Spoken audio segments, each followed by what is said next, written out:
Coucou, c'est Matt. Vous écoutez Cœur d'enfant, le podcast où ma maman Morgane et moi nous partageons notre passion pour la lecture avec les enfants et leurs parents. À vos livres. Prêts ? Lisez !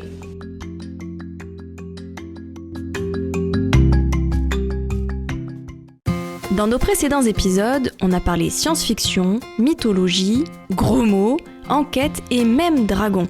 Nous avions envie d'un peu de douceur pour cette nouvelle chronique et nous avons pour cela un album jeunesse idéal. Un pull pour Otto d'Ulrika Kester aux éditions L'étagère du bas, celui des 3 ans. Otto est un lémurien qui rend visite à ses amis, Lisa, le lynx et Nils, l'ours, qui vivent dans le Grand Nord. Otto vit dans un pays chaud. Il a fait un très long voyage à vélo et il ne s'attendait pas à avoir aussi froid. Le pauvre tombe malade et il pourrait bien être obligé de passer tout son séjour dans le sauna pour ne plus avoir froid.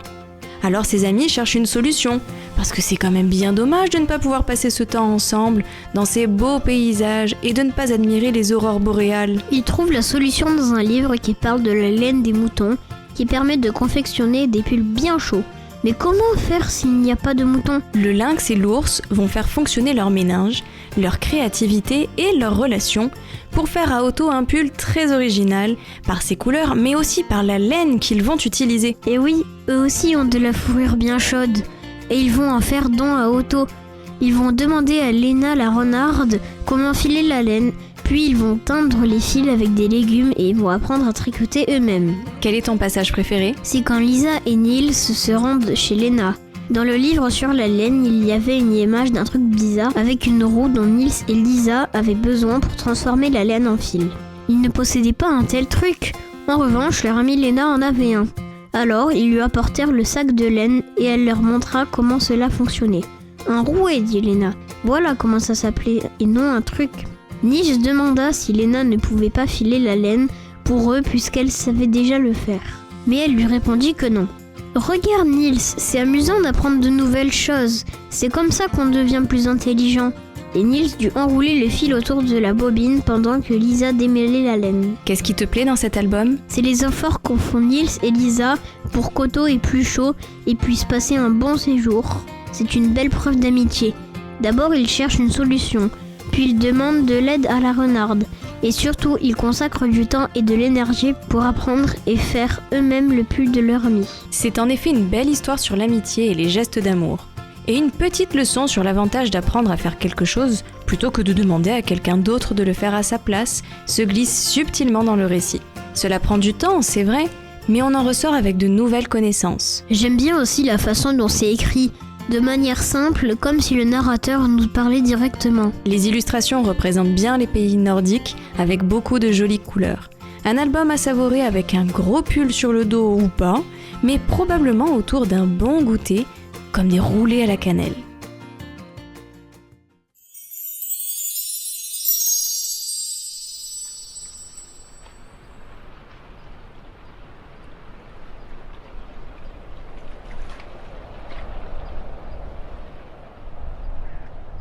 Extrait d'un pull pour Otto, d'Ulrika Kester.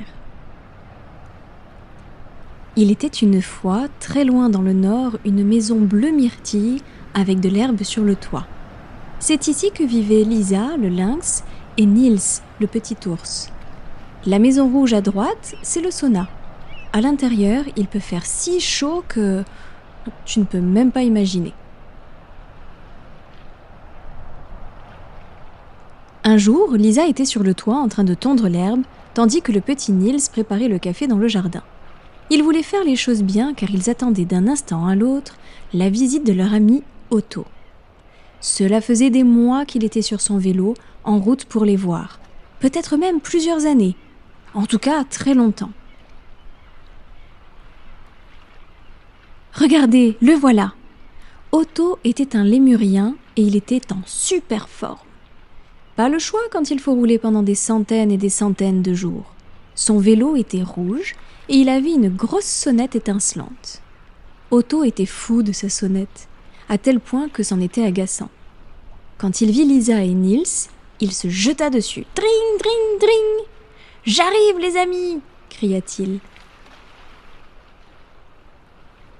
Les amis rirent et s'embrassèrent. « Cela faisait si longtemps !» dit Otto. Comme tu as grandi, dit Lisa. Qu'est-ce qu'il fait beau, s'exclama Niels.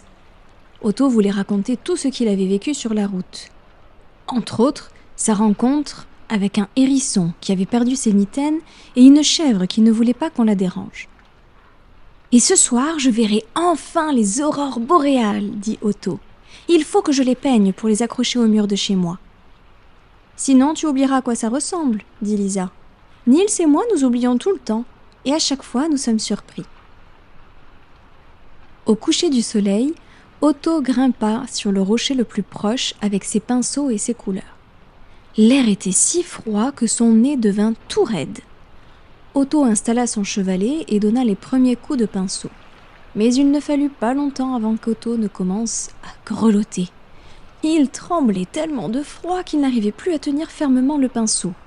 Et chaque trait se transformait en zigzag. « Zut !» dit Otto en claquant des dents. Quand Otto revint, son nez était tout rouge et coulé. Très déçu, il montra sa peinture à Niels et Lisa. « Il fait si froid !» sanglota-t-il. « Tout tremble et tout est même moche. »« Mais mon ami, toi aussi tu as de la fourrure. Pourquoi gèles-tu » demanda Niels. « Il fait tellement chaud là d'où je viens, » dit Otto. « Ma fourrure n'est pas comme ta fourrure. »« Oh !» dit Niels. « Je ne savais pas qu'il y avait fourrure et fourrure. » Niels et Lisa emmenèrent Otto dans le sauna et lui donnèrent une tasse de soupe aux myrtilles. « Il vaut mieux que tu dormes ici ce soir, » dit Lisa. « Comme ça, tu te réchaufferas. » Ils étaient inquiets pour Otto. Il avait besoin d'un pull bien chaud.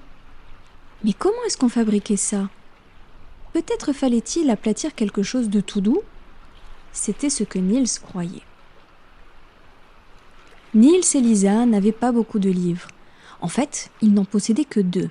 L'un était un roman policier avec un élan qui trouvait que la forêt était quand même un peu trop mystérieuse. C'était bien. Il l'avait lu plusieurs fois. L'autre était un livre sur la laine, un cadeau de Léna, la renarde.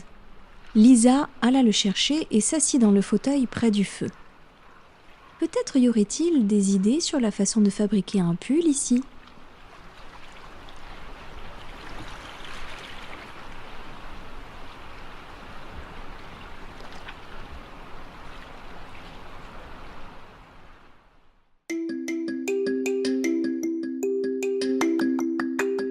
Ce podcast vous plaît ? Vous pouvez nous soutenir en nous attribuant des étoiles sur certaines plateformes.